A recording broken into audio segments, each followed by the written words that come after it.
नमस्कार मंडळी. आज मी बघा वांग्याची आमटी केली.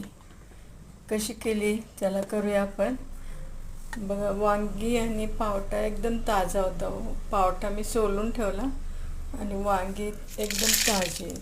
फोडणीला मी जिरे, मोहरी, कढीपत्ता, कांदा, टमाटा फ्राय करून घेतले. आणखी मग फ्राय झाल्यावर वांगी कापून टाकलेले. हिरवे वांगे आहेत आणि एकदम कवळे, एकदम टेस्टी भाजी आमटी झालेली.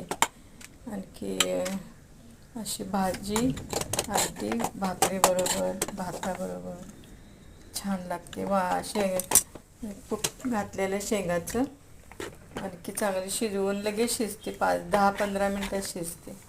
आणि मग आवडीनुसार तिखट मीठ घाला. कशी वाटली तुम्हाला रेसिपी?